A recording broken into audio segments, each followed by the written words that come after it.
last chapter? That's a lot of questions. Watching this right now, I think the thing I was thinking the very most is, oh, I wish Bill Condon could have heard you guys in your reaction to that. He would have just loved your response. I'm really excited. I mean, that was fun, right? And the rest of the movie is, you know, more of this. It's them bringing to life the characters in such an amazing way. And just the more you get to see them growing into these new roles that they have, I so much enjoyed that. Which questions did I miss? What are you most looking forward to fans in this last chapter experiencing? I'm looking forward to everyone getting to see this lovely lady. Well, this one too. You guys didn't get to see her today. She's pretty awesome. But getting to see Kristen as awesome, powerful vampire Bella, it was such a dream for me. It's so cool. Well, that's a perfect segue because Kristen, I was going to ask you, fans have been waiting patiently for 4 films to see your transformation into a vampire. So what was that experience like in this last installment? Yeah, I've been waiting too. It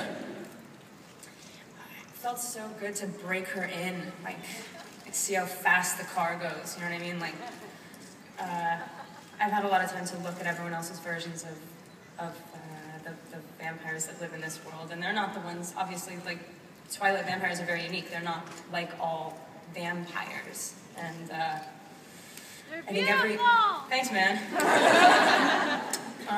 But I think everything about her amplified is because everyone's powers are informed by kind of how they were when they were human, like the cool things about them, and I love her. I mean, I think that she's the coolest one. So I had fun doing it. And Rob, Edward's relationship with Bella takes on a huge dimension in Breaking Down Part 2, now that Bella and Edward are the same temperature. So can you talk about how you approach the role differently from Part 1 to Part 2?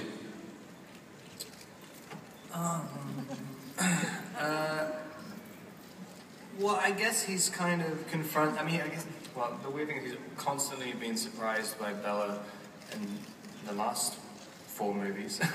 But he's even more surprised now because, you'd think that if they're both the same creature, you'd think there was at least a little bit more understanding of her, but he has even less understanding of her, which is kind of fun. And also, even he doesn't expect in that scene. You don't expect her to suddenly. You can predict someone that she's going to hurt you physically, but like when it actually happens, it's an entirely different thing. So it's kind of fun to do. And Taylor, we continue to see this great evolution in Jacob from film to film. So can you talk about how he's come to terms with Bella as a vampire?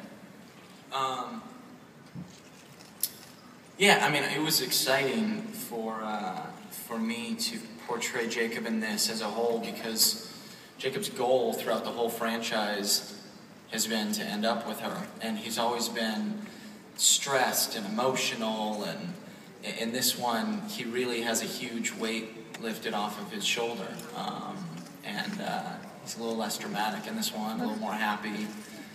So that was fun to play, and for me personally, it was just crazy to see Kristen play this vampire because she's been this one thing for so long, and she's done it so well, and for her to just change gears like that and do it, in my opinion, perfectly, it was extremely impressive, and I think you guys just saw it right there, but she did an amazing job. And Mackenzie, Renesmee is such an anticipated character.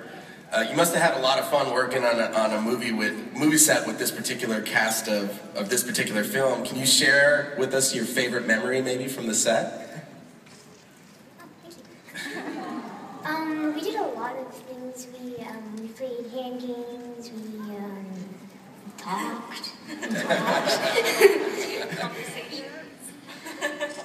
But I had a lot of memories with the cast, but I think all of them were pretty cool. Yeah. That sums it up, right? Right there. She's cooler. Way cooler than us. Well, so what do you think? Do you guys want to see another clip, or?